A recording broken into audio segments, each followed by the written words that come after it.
Alessandro Cassa, bonjour. Ça va bien? Ça va très bien, toi? Oui, ça fait longtemps qu'on ne s'est pas parlé. La dernière fois, c'était pour présenter, si je me souviens bien, ton court-métrage La légende d'Opheldius. Il y a quelques années quand même, 2 ou 3 ans, j'avoue. Bon, écoute, je sais que tu as travaillé sur différents projets aussi depuis, de courts-métrages, de capsules web, des séries. Moi, j'ai remarqué une chose, puis je commence direct avec ça, pas de niaisage. Tu travailles de façon générale, même dans tes projets de films, avec des non-professionnels en termes d'acteurs.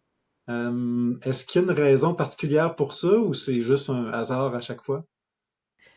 Au début, je pense que c'est arrivé par hasard et j'ai goûté à ça et là, c'est par choix. Je te dirais que travailler avec des gens qui n'ont jamais fait ça, ils arrivent avec des acteurs professionnels, les comédiens sont capables de le faire aussi, mais des gens, des novices, ou appelle ça comme tu veux, ont cette fraîcheur-là, cette volonté-là, qui est très intéressante. Et moi, je suis beaucoup, et ça c'est un hasard, dans le participatif, dans le communautaire, dans le collaboratif, ce qui n'était pas prévu au départ. Moi, je suis un réalisateur qui est plus dans le volet narratif. Mais je me suis rendu compte que les gens qui n'ont jamais fait ça veulent l'essayer et que le cinéma narratif, comme je l'entends, se prête à ça et la vie a fait des hasards qui se sont jumelés, comme le projet dont on va parler tout à l'heure, et ça crée des choses franchement intéressantes. Ouais, j'aime ça. J'aime ça beaucoup, je t'avoue, c'est un défi. C'est un défi. Puis je dis pas que c'est mieux ou que c'est pire, mais moi, ça me stimule beaucoup. Ouais. Puis, j'imagine évidemment que les acteurs sont parfois un peu plus... il doit y avoir plus de répétitions qui doivent être faites ou plus de prises. Ben, des lectures. Je sais qu'en théâtre, on a de moins en moins la chance de le faire. Moi, en cinéma, on va le faire. On va faire des lectures en grand groupe. Pour le long métrage qu'on est en train de produire, on a eu la chance d'avoir plusieurs lectures. Donc, les 22 comédiens assis autour de la table et chacun fait sa réplique. Ça, c'est assez extraordinaire. Donc, ça prend ces lectures-là pour voir comment ça sort, comment les mots se mettent en bouche. Après, il y a des pratiques, naturellement. Il y a du coaching. Il faut qu'il y ait une base. On peut pas arriver devant la caméra, à moins d'avoir un talent brut, là, mais à ce moment-là, ils vont aller vers le conservatoire où ils vont devenir professionnels. Faut les aiguiller, mais c'est beaucoup dans le travail de réalisation aussi, où là, c'est sûr que j'ai un travail peut-être un peu plus près d'eux, mais de ce qu'ils sont vraiment. Donc, je vais vouloir, disons qu'on travaille ensemble, je te dirige sur un plateau, ce sera, oui, je sais ce que mon personnage veut, mais on va le faire à la sauce François Grondin. Donc, comment François réagirait? Donc, il y a la ligne de mon personnage, puis François va marcher dans les traces de ce personnage-là. Un comédien professionnel, t'es capable Hmm. de faire des choses extraordinaires avec ces gens-là. On n'en est pas là avec du collaboratif ou du participatif, mais donc, je vais au maximum de ce qu'ils sont dans les traces de mes personnages. C'est un peu comme ça qu'on fait pour travailler avec des outils, donc des scènes plus courtes, des façons de tourner, des plans de caméra qui vont leur permettre. Tu sais, au final, il faut pas que ça se voit, il faut pas qu'on puisse le savoir. J'ai travaillé beaucoup avec des enfants aussi, donc il faut que tu puisses juste embarquer dans cette histoire-là sans dire ah oui, donc il faut pas que ça se voit. Alors, ça prend une bonne équipe de production en arrière pour être capable de donner aussi un coup de main, mais j'aime ça. Je t'avoue que c'est très, humainement, ça fait grandir les gens aussi. Quand tu les vois en dehors de la caméra après le tournage, c'est des gens qui disent ah c'était dans mon bucket list, j'aurais jamais pensé que ça arriverait un jour. Merci de me faire vivre ça. Donc ouais, c'est très stimulant. Humainement, là, c'est vraiment, vraiment particulier. Donc, si je comprends bien, en fait, tu fais ton coaching toi-même. Ah non, pas juste moi, il y a des gens qui m'aident parce que moi, je suis OK. réalisateur, ça va, je sais ce que je veux, mais il y a des gens qui donnent, ils vont donner un coup de main pour placer les mots, placer le rythme de la voix, placer l'intonation, selon le degré de besoin aussi. Des fois, ça peut être de rencontrer quelqu'un qui fait du chant. Ça peut être de rencontrer un chorégraphe de danse. Ça peut être quelqu'un qui va... Tu sais, ça peut être dans différentes sphères pour voir qu'est-ce qui va aider le plus la personne à se placer dans l'état d'esprit. Parce que tout le monde tu sais, il y a des émotions qui sont universelles, fait qu'on est capable d'aller chercher cette émotion-là. Puis là, ben, c'est de voir comment je l'avais dans le personnage. En fait, le but, c'est de pas surjouer. Puis c'est pas de jouer non plus, c'est de livrer. Mais non, je me fais aider parce que je suis pas un homme orchestre à 100%, je te dirais. Puis moi, je suis mauvais comédien. Je suis pourri. Donc, moi-même, j'ai été coaché. Je joue dans le long métrage. Et j'ai été coaché parce que sinon, ça serait pas bon. Ça prend vraiment des gens pour aider, là. Bon, écoute, on va présenter à tout le monde les deux projets dont on est en train de parler. Question que les gens sachent un peu où on s'en va avec ça. Donc, si j'ai bien compris, c'est deux projets qui sont interreliés. Ouais, les deux projets de capsule, oui, donc je t'en reparlerai, mais c'est oui, des aînés et des adolescents, là, les deux sont jumelés, ouais. Donc, le premier, c'est des beaux jeux de mots d'ailleurs. Le premier s'appelle Solidar, donc je comprends que c'est pour solidaire. Et le deuxième s'appelle Territoire, donc territoire. Hum, on peut commencer, si tu veux, par Solidar, puis explique-moi un peu la base du projet, c'est quoi exactement, puis Ben, on parlait de hasard tout à l'heure. Moi, un matin, je suis au bureau, le téléphone sonne, et c'est une intervenante de la région, directrice générale d'un organisme qui s'appelle Une affaire de famille. Donc, tu vas m'entendre dire UAF, c'est plus rapide. Donc, Gabriel Limoges. Gabriel me dit, si j'ai un projet culturel un peu fou, est-ce que ça t'intéresse? J'ai dit oui. C'est comme ça que ça a commencé. Et elle m'a dit, moi, ce que je veux montrer, en fait, parce qu'on savait pas qu'elle allait avoir territoire, elle m'a dit, parce que c'est elle qui a inventé de A à Z le projet, c'est vraiment Gabriel Limoges qui a composé cette façon de voir tout ça. Et elle m'a dit, les jeunes sont beaucoup devant leur écran. Ça sera le fun de les faire passer derrière l'écran pour qu'ils voient comment ça fonctionne. Et ça serait bien aussi, puisqu'on est en région éloignée, puisque, bon, tous les enjeux, qu'on crée un tissu de solidarité. C'est pour ça que je l'ai appelé Solidar, pour qu'il y ait un tissu de solidarité, mais solide. C'est pas juste le mot solidarité comme solide. Ça serait par des capsules et les jeunes feraient tout. Je peux pas dire non à un projet comme ça. C'était un projet qui était financé par le gouvernement du Québec, donc sous le chapeau du ministère de la Culture. Comme je suis artiste professionnel, j'étais admissible, fait que j'ai fait ben oui, super intéressant, on se lance. quand tu dis les jeunes font tout, est-ce que tu veux dire qu'ils ont aussi comme participé, mettons, à la prise de son, à ces choses-là, ou? OK. Les choix, ils ont été, au générique, on le voit, ils ont été costumiers, script, aide réalisateur, bouncer pour laisser passer les gens sur le plateau, téléphone, tout, tout. C'est extraordinaire. Écoute, on s'est vu tous les mardis pendant un an sur ce projet-là, sauf l'été, parce que l'été, on tournait. Euh, ouais, ouais. Et ce sont des gens qui n'avaient jamais fait. Il n'y avait aucune idée là, de ça dans quoi ils se lançaient. Il y a vraiment, en fait, une sorte de continuité avec, je parlais de la légende de Feldius tantôt, mais aussi avec ton autre projet de série web ou de capsule web, je suis plus sûr à 100%, sur les enfants d'Homdel, où tu rencontrais encore là les enfants à chaque semaine, puis ils avaient contribué un peu à tout Choisir, ben, tu vois, les enfants, sauf une très courte parenthèse, c'était dans ma trilogie jeunesse de choisir des thèmes qui les inspiraient. Et ma trilogie sur un alchimiste qui fait des potions. Et c'était de trouver, d'inventer 9 potions, donc 9 nouvelles potions en fonction de ce que eux voulaient, mais ils devaient inventer les ingrédients, donc tout, encore une fois. J'aime ça emmener la matière, mais emmener en fait, je te dirais, la caméra, le comment on va le tourner, puis que les gens me proposent des choses. C'est certain que quand les jeunes m'ont dit ça prend des larmes de licorne, bon, là, il faut que tu en trouves. Faut que tu les synthétises, ça prend des images. Mais bon, on a trouvé des larmes de licorne. C'est très rare d'ailleurs. Et quand on leur a projeté, c'est des capsules narratives sans aucune narration, parce que narratif ne veut pas dire avec narration, mais veut dire que l'image parle d'elle-même. Et je me dis, ah, c'est des jeunes, on parle de 2, 3, 4e année du primaire. C'est l'école Notre-Dame à Huntingdon. Comment ils vont prendre ça? Écoute, ils voyaient. Moi, j'avais ajouté des choses et ils me disaient, ah oui, il y a ça. C'était hallucinant. Les enfants sont extrêmement intelligents, ça, on le sait, mais ils ont une intelligence de regard au niveau du cinéma. Ils voyaient tout. Et c'est un petit peu sans le vouloir, c'est ce qui s'est passé avec Solidaire, puis par la suite avec Territoire, ben de dire on va vous donner la parole, mais on va vous donner aussi le médium. J'ai fait des formations, on a coaché, mais vous allez le faire.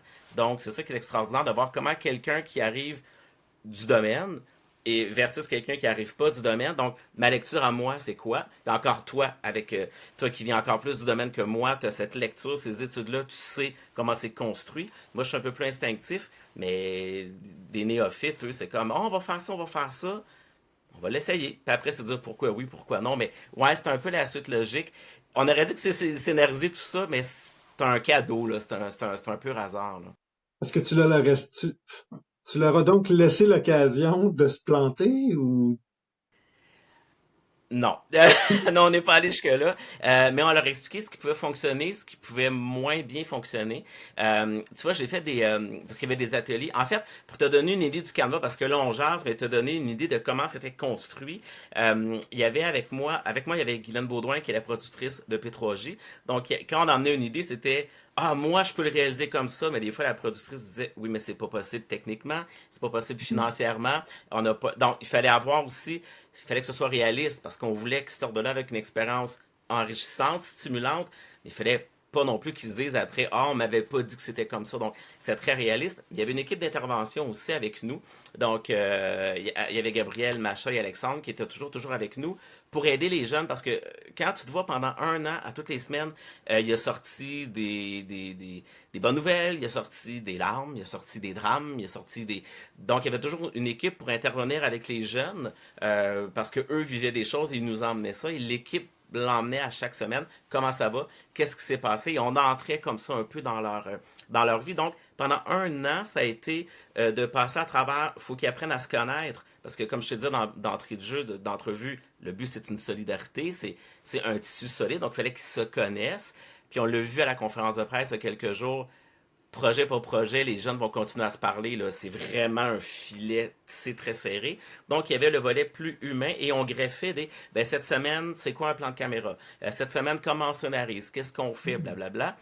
Donc, on leur a donné des exemples concrets. Je te donne un exemple. Un des exercices, c'était en narratif, il faut pas le dire nécessairement. Donc, il pigeait une émotion. Exemple, j'ai pigé, parce que c'est vraiment ce qui est arrivé, défensif, et on pigeait un objet, et c'était une bouteille d'eau. Et il fallait qu'avec une seule photo, la semaine d'après, on comprenne l'émotion de l'objet.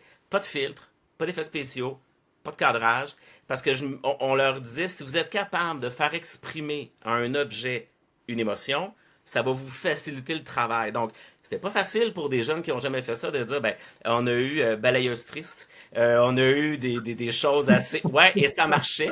La balayeuse triste, c'est extraordinaire. T'as une nouvelle balayeuse qui est à l'intérieur, qui est toute belle, et là, il y a une porte patio, et derrière, à côté des sacs à déchets, t'as la vieille balayeuse couchée. Donc, il y avait comme un deuxième niveau que la balayeuse triste. Alors, tu vois, mais ça les a emmenés dans l'humour puis dans le jeu à regarder autrement. Donc, c'est quoi un plan éloigné, un plan rapproché? Nomme-les, là, comment on fait du green screen. Ils sont passés à peu près à travers tout, même des choses qui leur servaient pas, on n'a pas fait de green screen, pour comprendre jusqu'où on peut aller pendant un an. En fait, jusqu'à l'apogée qui était le tournage, où là, il y avait la caméra, tout le monde faisait tout.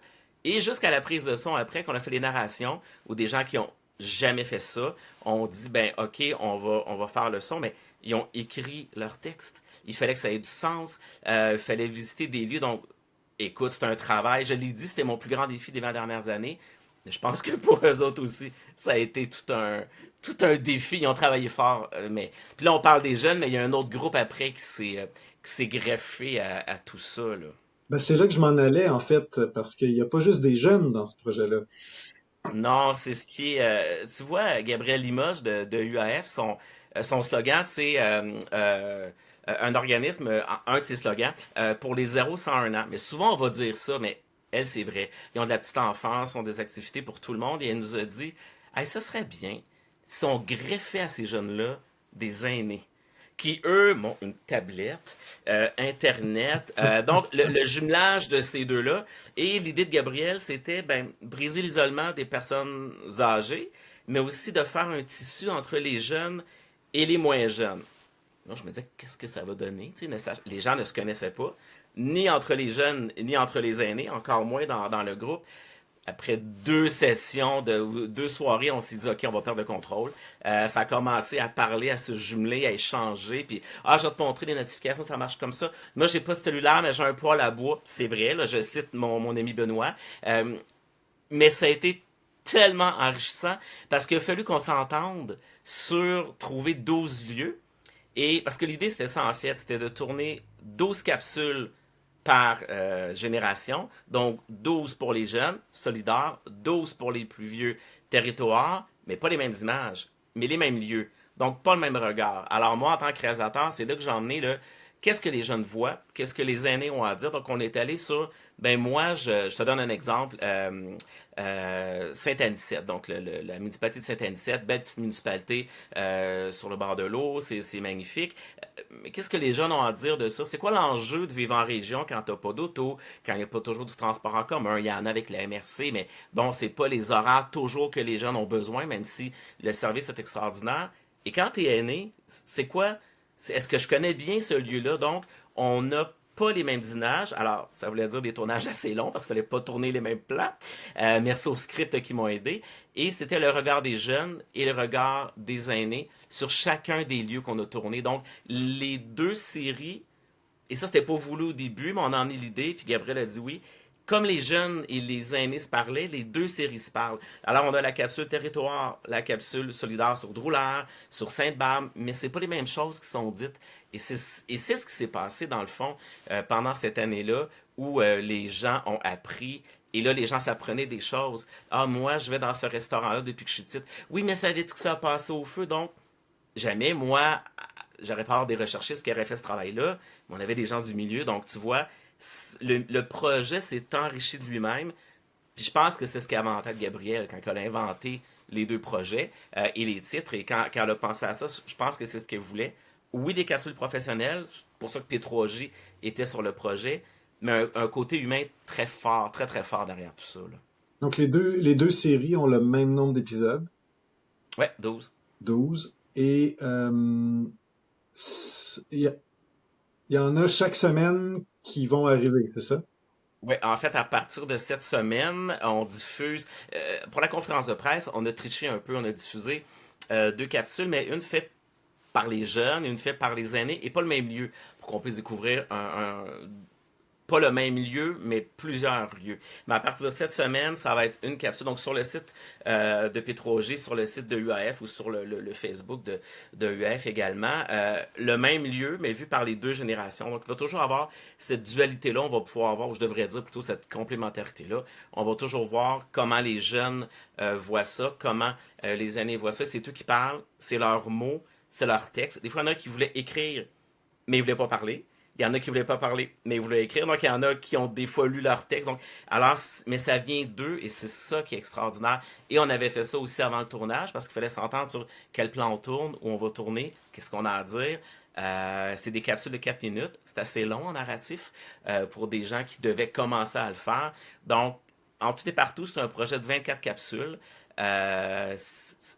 Quand même, 24 capsules de 4 minutes, c'était un beau projet. C'était long dans le sens qu'on avait beaucoup de choses à faire et on l'a étiré au maximum. Et tu vois, jusqu'à la conférence de presse, ils ont aidé à faire les textes, à se placer, à parler. Donc, c'est pour dire, ben, on a fait de A à Z un projet, puis on l'a réussi. Et tabarouette, on est bon. Moi, à 14 ans, j'ai fait ça. Moi, à 84 ans, j'ai fait ça, mais le même stress pour les deux. Donc, des fois, c'est les jeunes qui rassuraient les plus âgés, des fois, c'est l'inverse. Ça a donné des beaux moments en coulisses. Là. Es-tu en train de me dire qu'il y a 70 ans qui séparent ton plus jeune participant de ton plus vieux?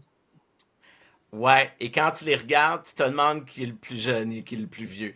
Et, il y a des moments qui ont été extraordinaires, il y a des choses qui ont été... Ouais, il y a ça, il y a ce qu'on va voir, mais il y a tout ce qu'on a vécu. Et il y a quelqu'un qui m'a demandé qu'est-ce que tu... Au niveau technique, est-ce que tu as appris des choses? Oui, mais c'est au niveau humain. Moi, c'est sûr que je ne verrai plus jamais les choses de la même façon. Ça te change de côtoyer des gens comme ça au quotidien. Puis, il y a des semaines où on arrivait, puis quelqu'un vivait quelque chose de difficile. La priorité, c'était, oui, c'était les capsules, mais c'était le groupe. Donc, si quelqu'un avait besoin de parler, il y avait des intervenants qui étaient là, et en groupe, est-ce que les gens pouvaient aider? Donc, c'était pas juste non plus, ah, une va pas bien, on la sort de la salle. C'était pas ça du tout, du tout, du tout. C'était, est-ce qu'on peut créer une petite famille? Et ça, en ville, on le voit peut-être moins, dans les quartiers peut-être, mais en région, parce que c'est 12 municipalités qui sont mises de l'avant, donc c'est des gens qui viennent de partout du territoire. Là, au Saint-Laurent, c'est grand, là, c'est très grand. Est-ce que ça veut dire que, dans le fond, chaque capsule est filmée dans une municipalité différente? Différente, ouais. Donc, on a, il y a c'est dans des municipalités, donc c'est toujours, même circonscrit dans un lieu, tu vois, à un moment donné, c'est Powers Court, qui est pas que je me trompe, c'est le plus vieux ou le seul pont couvert double au Canada. Et on s'est dit, on va se la jouer facile, on va tourner dans le pont. Il n'y a pas 75 000 plans qu'on peut faire dans un pont. Mais on s'est dit, on va se mettre un petit défi, on va pas faire parce que l'environnement, c'est magnifique, mais ça aurait été trop facile. Donc, on est allé vers qu'est-ce que les gens ont à dire. Et il y avait ça aussi. Le gouvernement du Québec a dit, c'est quoi les enjeux? Ben, ils nous ont pas demandé de jouer sur les enjeux, mais c'était de voir comment ce que ces jeunes-là avaient à dire. Et la MRC a dit, la MRC d'Eau-Saint-Laurent, ce serait le fun de voir le territoire à travers les yeux des aînés. Donc, c'est pas des capsules touristiques, pas du tout. C'est des capsules pour découvrir le territoire. Ça, on n'est pas chez des producteurs ou des. Mais il y a deux capsules un peu particulières. C'est bien le fun. Il y en a une, c'est le marché public Huntingdon, où là, tu as des gens de toute la région. Et là, tu as les jeunes qui vont acheter des trucs et tu vois qu'est-ce que les gens vont en dire de ça. Je vends pas les punchs. Et tu as les personnes plus âgées, comment eux, ils voient ça aussi. Et tu as une capsule un peu plus générale. En fait, c'est la Cove et Hill. La Cove et Hill, c'est à flanc de montagne. On est à 1 minute des États-Unis, mais c'est le point le plus haut de la région et on voit la région. Donc, c'est le seul point de vue où on voit un peu la région au complet. Sinon, chacune des capsules, c'est Sainte-Barbe, Sainte-Anicette, Homestead, c'est vraiment des petits lieux. Et c'est ça qui est le fun, c'est que ça montre des points précis où on en parle et où on peut retourner. Mais encore là, parce que je leur disais, ce serait le fun que les deux capsules se parlent pendant qu'on a les jeunes à l'écran, en arrière, on a les aînés qui font quelque chose. Et dans l'autre capsule, pendant qu'on a les aînés devant, ben on a les jeunes. Donc, on a voulu que les figurants passent d'une capsule à l'autre pour pas que ce soit juste deux capsules avec deux catégories de gens, mais il y a vraiment un dialogue entre les deux. Donc ça, c'est intéressant. Effectivement. T'en es sans voix, donc Oui, c'est ça. Donc là, on est au début du mois de février. Donc, si je me trompe pas, il y a 3 capsules qui sont en ligne. Ouais. Est-ce que tu peux nous dire lesquelles? Écoute, je te dirais un site archéologique à Saint-Anicette, le site Droul'air, qui je trouve est très touchante parce que c'est un lieu où il y avait des nomades, donc les Iroquois du Saint-Laurent, et on revient un peu sur nous, comment on voit ces peuplades-là et comment les jeunes voient ça. Donc ça, c'était quand même assez touchant. Il va y avoir rue Sainte-Barbe parce que il y a une fête familiale qui a été faite. En fait, UAF, c'est un hasard, a fêté ses 30 ans. Pendant les capsules, on a dit que ce serait intéressant, tant qu'être à Sainte-Barbe, de voir la fête familiale pour voir 300-400 personnes de toute la région. Et Hmm. là, tu as vraiment les deux regards. C'est quoi être un jeune dans cette fête-là et c'est quoi venir de cette région-là. Donc ça, je te dirais que c'est les deux qui vont être là pour ça. La troisième, c'est pas encore décidé. Moi, on me dit lesquelles vont être diffusées. Et en bon magicien, je les mets en ligne. Mais je te dirais que d'ores et déjà, il y a celle-là. Et ben, il y a le marché public toujours d'Huntingdon, où c'est un marché public extérieur, où là, t'as des artisans, t'as des maraîchers. C'est vraiment sympathique parce que là, on peut avoir tout le monde. Tout le monde n'était pas disponible toujours sur tous les tournages, mais là, Hmm. presque toute l'équipe était là.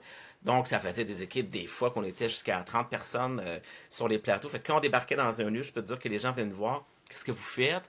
Nous, on était identifiés, l'équipe de production avec tournage en cours. On avait les papiers, les caméras. Les gens disaient, mon Dieu, Radio-Canada arrive. Presque. C'est P3J et UAF. Fait que, tu sais, cette fierté-là pour les jeunes de dire, ben, on tourne dans une capsule. Puis là, je suis figurant. Puis je l'ai scénarisé. Puis c'est quelqu'un qui fait la narration. Donc, il y avait ça aussi quand on mettait les pieds sur le territoire, puis qu'on tournait pour vrai. Ben, les gens étaient curieux de voir ce que c'est et demandaient aux jeunes directement.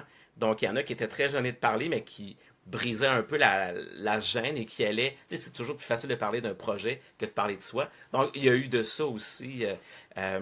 Ouais. As-tu vu comment j'ai bien éludé la question pour pas te parler des autres capsules qui vont être diffusées? Et là, comme je viens de te le dire, mais il y en a quand même 12 qui vont être mis dans un ordre, pas secret, mais disons stratégique, on va dire comme ça. OK. Hein? D'ailleurs, je vais mettre en description le lien vers votre site web où il va y avoir les capsules. Euh, Merci. Puis, on va inviter les gens à aller les regarder. Pour l'instant, il y en a 3, il va en avoir 12, 24. Ouais, au total. ouais, Donc, ouais. puis, bon, on a parlé, bon, c'est pas la première fois que tu travailles avec des personnes, des aînés. Euh, Ouais, des sages, des disons ça comme ça, stages. ouais. Je vais rebondir sur un projet sur lequel tu travailles depuis, quoi, 2 ans, 3 ans? Ben, depuis, ouais, fin 2020. Ouais, Donc, c'est ce que je m'en qui va vais, se hein. terminer en 2026. Ouais. Ouais, donc tu as un long métrage qui s'en vient, que tu tournes en grande partie avec des personnes d'un âge vénérable. Ouais. Peux-tu me donner deux, trois phrases? On va finir là-dessus. Oui, ben des personnes d'un âge vénérable qui sont plus en forme que nous. Tu vois, pour faire ça rapidement, c'est sur ma trilogie jeunesse. Donc, j'ai écrit une trilogie, Le Professeur Arcturus Dumbledore et ses potions incongrues. Quand je l'ai écrit, j'ai pas réalisé que les personnages avaient plus que 70 ans. Je l'ai écrit, c'est tout. C'est des notables dans un village. Mais tu sais, c'est des personnages, mais j'ai mis un âge, mais j'ai jamais pensé qu'on allait devoir tourner ça un jour. Étant illustrateur aussi, je voulais faire un film d'animation. Donc, en rotoscopie, on travaille avec des personnes âgées. La moyenne d'âge est de 70 ans. La plus âgée a 88 ans. Mais non, mais elle est plus en forme que nous. L'âge n'a rien à voir. Et c'est des gens qui n'en ont jamais fait. Et tous les gens viennent du Centre d'action bénévole de Beauharnois. Donc, c'est des bénévoles en plus qui aident d'autres gens. Donc, t'as 70, 80, puis t'es bénévole pour aider d'autres personnes. Moi, je trouve ça extraordinaire. Et on leur a demandé de personnifier pour nous aider en rotoscopie à faire les personnages. Donc, long métrage non commercial, c'est ce qui est extraordinaire. Donc, il va être diffusé gratuitement dans les écoles ou un peu partout grâce au crédit d'impôt de la SODEC. Donc, ouais, ça c'est tout un projet. Ça va être, tu sais, la trilogie c'est 10 ans de ma vie. Là, ça fait 10 ans que c'est sorti. Et je peux même te donner un scoop. C'est confirmé. Ouais, il va y avoir en 2026-2027 une exposition pendant presque 6 mois à la Maison Le Paillard à Châteauguay avec les costumes, des extraits, des bouts de décor où les gens vont pouvoir aller voir comment j'ai fait le film, à quoi j'ai pensé, comment je voulais faire ça, c'est quoi la rotoscopie, donc un peu tout ce qu'on discute là va être illustré. Donc une belle invitation que j'ai eue de Karen Lenderman d'aller faire une expo là. Donc ça, il y a eu la trilogie, il y a le film et là ben, les gens qui ont été bénévoles, parce que c'est des bénévoles qui font le projet, vont être dans un musée. Fait que je trouvais que c'était le fun de les immortaliser par la caméra et de les avoir aussi dans cette expo-là. Donc, ouais, c'est très court, là, mais ça donne une idée de Ouais, tout ça. on a encore le temps d'en reparler. Je sais que le projet avance. On voit à l'occasion des images de Oui, tournage qui passent sur vos réseaux sociaux. On pourra mettre aussi le lien si ouais, les gens ont envie d'aller jeter un coup d'œil. merci. Ouais, ils sont extraordinaires. Je leur dis merci. Sans eux, il n'y aurait pas le projet. Donc, je regarde ça depuis qu'on discute, mais je suis assez chanceux, hein. Je fais des projets avec des gens qui veulent, puis qui... Ouais, je suis assez chanceux. Mais c'est intéressant, tu sais, tu travailles sur des projets, pas toujours, mais sur divers projets qui mettent en contact des gens d'âge, de générations différentes, puis en même temps, ben, pour toi, c'est un peu le même concept parce que t'es ni de l'une ni de l'autre des générations, souvent des gens avec qui tu travailles. Donc, Merci. pour toi aussi, non, C'est vrai. non, mais pour toi aussi, ça t'amène probablement cette occasion de voir un peu aussi le monde qui t'entoure d'un point de vue d'une Complètement. génération différente aussi. Oui, parce que tu sais, autant que Solidaire et Territoire, c'est de la co-création, autant que le long métrage, Les Mésaventures des Jumeaux d'Homdel, je suis directeur artistique et je suis réalisateur et c'est moi qui décide de tout, mais il y a cet apport-là quand même de. Quand tu as des gens de 70 ans, 60 ans qui ont une façon de dire ou de faire les choses, tu peux pas aller contre ça. Et tout ça enrichit tes personnages, mais à la base, toi puis l'équipe technique. Donc oui, je pense qu'on grandit. C'est drôle parce que tu m'as dit au début, tu sais, c'est-tu un hasard? Finalement, c'est comme si je traçais cette voie-là, mais je me rends compte, pour conclure, que depuis les dernières années, c'est toujours des projets participatifs, collaboratifs, communautaires, toujours professionnels. Tu sais, je suis assez rigoureux. Je suis contrôle freak de la perfection. Donc, c'est toujours très professionnel, mais ouais, collaboratif, participatif. Peut-être que j'aurais aimé avoir la chance avant moi quand j'étais jeune de participer à des projets. Fait que là j'ouvre la porte. C'est peut-être ça, je sais pas. Euh, je lance la question, mais ouais, je le ferai pas autrement. Ça c'est certain là. Ah, super. Ben écoute, merci. On va Ben, s'arrêter merci à là toi. pour aujourd'hui. Ben, bravo pour ton projet. Moi, j'ai eu l'occasion de voir les deux premières capsules qui ont été lancées, si je me trompe pas, jeudi dernier. Ouais, ouais. Ou jeudi Bravo aux d'avant. jeunes puis aux moins jeunes. Bravo à tout. Tu sais, on a travaillé fort, mais ils ont travaillé très fort. Donc, je partage ça avec toute l'équipe aussi, là. Ben écoute, merci beaucoup, Alessandro Cassa. Puis bonne continuation dans ce projet-là qui va aussi te tenir occupé pour les dévoilements dans les prochaines semaines. Ben, merci de l'invitation. Merci beaucoup, François.